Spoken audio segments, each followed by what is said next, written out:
السلام عليكم ورحمة الله تعالى وبركاته. لو انت اول مرة بتشوفني انا واب وانت معاي في واتش. انا يا جماعة صنفت الناس لأربعة، لو حابب تعرفهم ليتس جو.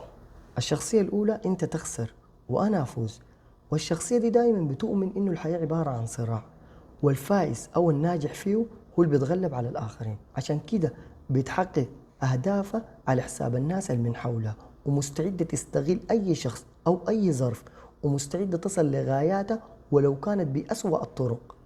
أما الشخصية الثانية أنت تفوز وأنا أخسر، وده نفس الشخص اللي في حياتنا كلنا اللي بنقول عليه طيب أكتر من اللازم، أو طيبته لدرجة الساذجية، لأنه ببساطة الشخص ده تعريف النجاح عنده نجاح الآخرين حتى لو كان على حساب فشله. ودي أكتر شخصية ما بتؤمن بالصراع ودايما متأذية، لأنه الحياة ما بتجي على قدر توقعاتها. وبالمناسبة الإنسان طول ما أنت بتديه فرصة لأنه يستغلك حيستغلك حتى لو كان منصبه أعلى من منصبك.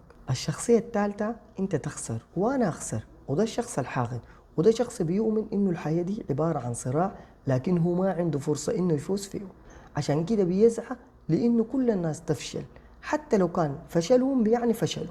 الشخصية الرابعة والأخيرة أنت تفوز وأنا أفوز، ودي شخصيات بنلقاها أكثر تعاونا ومؤمنة بمبدأ المشاركة، وبتشوف إنه نجاح الفرد لا يؤثر على نجاح الآخرين، ودائما الحلول عندهم مرضية لجميع الأطراف. وأنا عايزك تتاجي لي 5 من أصحابك المغربين وتسألهم تقول لهم أنا يا شخصية من الأربعة ديل. ودي كانت لمستنا في وطتش، وأشوفكم في الفيديو الجاي، وجود باي.